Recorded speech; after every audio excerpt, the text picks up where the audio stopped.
अस्सलाम वालेकुम। मैं हूं वकार अज़ीम। अगर आप इस चैनल पर नए हैं तो मैं आपको अपना मुख्तसर तारुफ करवाता हूं।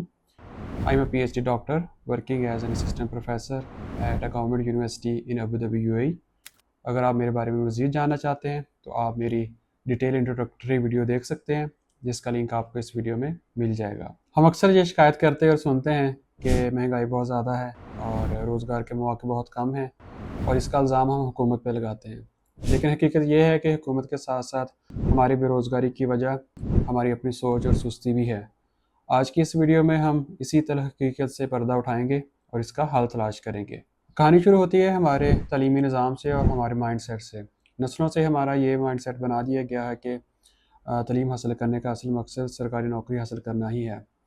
अब जो लोग पढ़ रहे होते हैं उनकी ये सोच होती है कि पढ़ लिख कर उनको सरकारी नौकरी मिल जाएगी, और जो लोग नहीं पढ़ रहे होते तो वो ये कहकर अपने आप को तसल्ली देते हैं कि पढ़ लिख कर कौन सा कोई नौकरी मिल जानी है। और जबकि हकीकत ये है कि किसी भी मुल्क में सरकारी नौकरियां जो हैं वो टोटल जॉब्स का 20 से 25% होती हैं, जबकि बाकी की 75% जॉब जो हैं वो प्राइवेट सेक्टर ही क्रिएट करता है। और अब इन 20 से 25% जॉब पर अगर पूरी की पूरी कौम डिपेंड करेगी तो उसका नतीजा मायूसी और बेरोज़गारी की सूरत में ही निकलेगा। अब बदकिस्मती से हमारे मुल्क में प्राइवेट सेक्टर इतना स्ट्रॉन्ग नहीं है कि वो इतनी ज़्यादा जॉब क्रिएट करे, और डेफिनेटली हुकूमत इसकी ज़िम्मेदार है। हुकूमत को चाहिए कि वो इस पे तवज्जो दे। लेकिन हम अब ये नहीं कह सकते कि हम सिर्फ हुकूमत को इल्ज़ाम देते रहें और खुद से कोई कोशिश ना करें। अब हम एक तालिब इल्म के तलीमी सफ़र पे नज़र डालते हैं।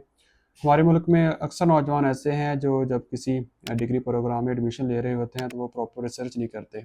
प्रॉपर रिसर्च नहीं करते कि जिस प्रोग्राम में वो एडमिशन ले रहे हैं उसकी मार्केट में कितनी डिमांड है या उसमें कितनी जॉब अपॉर्चुनिटीज़ हैं। अगर जॉब अपॉर्चुनिटीज़ हैं तो कितनी कंपेटिटिव हैं। और दूसरी तौर पे तो ऐसे नौजवान भी हैं जो तहकीक तो दूर की बात, उनकी बस ये कोशिश होती है कि हमारा किसी न किसी तरह से यूनिवर्सिटी में एडमिशन हो जाए, चाहे किसी भी डिपार्टमेंट में हो जाए। अब जब यूनिवर्सिटी में एडमिशन हो जाता है और स्टूडेंट्स रिलैक्स हो जाते हैं और खुश होते हैं कि हमारा यूनिवर्सिटी में एडमिशन हो गया। अब यूनिवर्सिटी में एडमिशन होने के बाद जैसे ही लास्ट सेमेस्टर स्टार्ट होता है तो एक तरफ तो हमें ये खुशी होती है कि हमारी डिग्री कंप्लीट होने वाली है, लेकिन दूसरी तरफ ये टेंशन भी होती है कि डिग्री कंप्लीट होने के बाद क्या करेंगे, क्योंकि जॉब अपॉर्चुनिटीज़ तो इतनी होती नहीं है। और दूसरी तरफ हमने पढ़ाई भी ऐसी नहीं की होती कि हम किसी भी जॉब अपॉर्चुनिटीज़ के लिए कम्पीट कर सकें। अब डिग्री कंप्लीट होने के बाद क्लास के 1-2 लोग ऐसे होते हैं जिनको कोई ढंग की जॉब मिल जाती है, और बाकी कुछ लोग जो हैं वो छोटी-मोटी जॉब स्टार्ट कर देते हैं, और जो बाकी बचते हैं वो नेक्स्ट डिग्री प्रोग्राम में एडमिशन ले लेते हैं।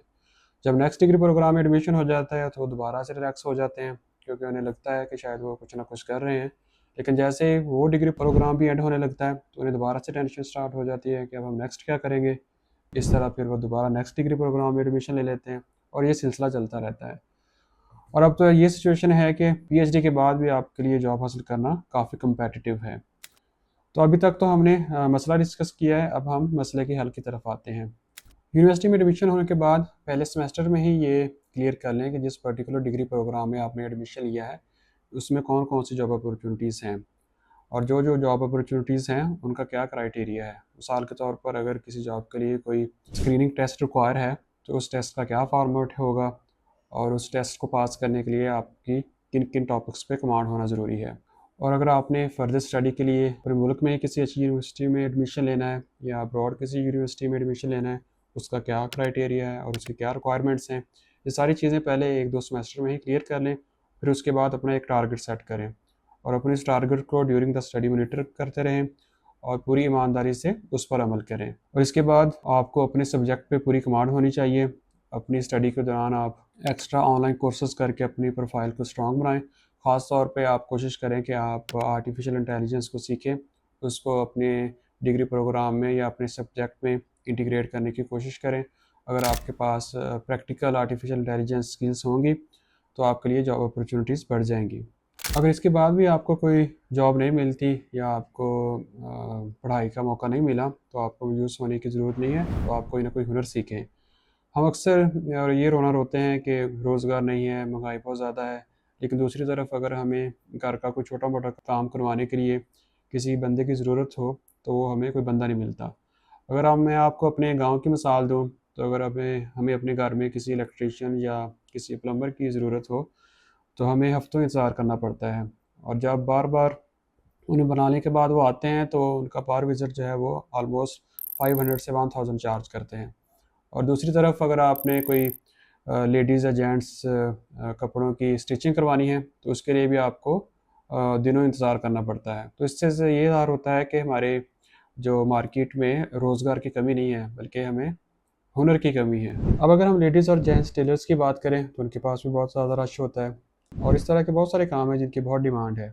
इससे ये साफ ज़ाहिर होता है कि सरकारी नौकरी के अलावा आपके पास रोज़गार के और बहुत ज़्यादा मौके हैं जिनको आप कंसीडर नहीं करते। अब जिन स्टूडेंट्स के पास डिग्री होती है या ऐसे स्टूडेंट्स या ऐसे लोग जिनके पास कोई डिग्री नहीं होती, वो इस तरह का कोई भी हुनर सीखकर अच्छे खासे पैसे कमा सकते हैं। लेकिन मसला ये है कि हमारे पढ़े लिखे नौजवान इस तरह का काम करने में शर्म महसूस करते हैं। हालांकि शर्म की इसमें कोई बात नहीं है। शर्म की बात उस वक्त है जब आप बेरोज़गार होते हैं और जब आप किसी पे बोझ बनते हैं। इसी तरह अगर हम लड़कियों की बात करें तो वो कोई भी स्टिचिंग का काम सीखकर अपने आप को और अपनी फैमिली को सपोर्ट कर सकती हैं। अगर आपको स्टिचिंग का काम आता है तो आपकी फैमिली के इतने कपड़े हो जाएंगे कि आप इजीली अपने आप को सपोर्ट कर सकती हैं। इसी तरह स्टिचिंग के अलावा आप होम कुकिंग आइटम सेल कर सकती हैं या आप कोई ग्राफिक डिज़ाइनिंग का कोर्स करके डिजिटल कार्ड्स बना के आप सेल कर सकती हैं। इस तरह के बहुत ज़्यादा एग्जांपल्स हैं। अब अगर आप लोगों को इस तरह के काम छोटे लगते हैं या शर्म महसूस होती है तो आप इन काम को स्टार्ट करें। जब आपके पास कुछ पैसे जमा हो जाएँ तो आप इस काम को एक्सपेंड करके अपना ब्रांड भी बना सकते हैं। याद रखें कि आप जॉब से इतने पैसे नहीं कमा सकते जितने आप एक अच्छे बिजनेस से कमा सकते हैं। अगर आप अपने इर्द गिर्द नज़र दौड़ाएं तो आपको बहुत सारी मिसालें ऐसी मिलेंगी जहाँ पे एक छोटा मोटा बिजनेस करने वाला बंदा एक सरकारी नौकरी करने वाले से ज़्यादा पैसे कमा रहा होता है। दूसरी तरफ नौजवान नस्ल का बहुत ज़्यादा रुझान है कि वो किसी न किसी तरह बाहर के मुल्क चले जाएँ और इनमें से अक्सरियत उन नौजवानों की होती है जिनके पास कोई हुनर नहीं होता।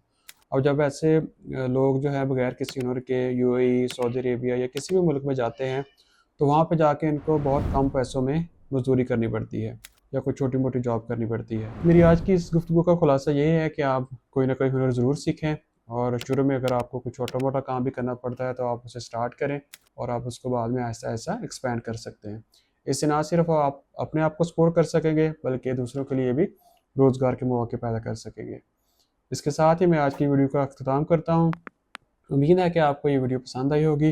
अगर आपके इस हवाले से कोई सवालात हैं तो आप कमेंट सेक्शन में ज़रूर कीजिएगा। आपसे इंशाल्लाह नेक्स्ट वीडियो में दोबारा मुलाकात होगी। अपना ख्याल रखिएगा। अल्लाह हाफ़िज़।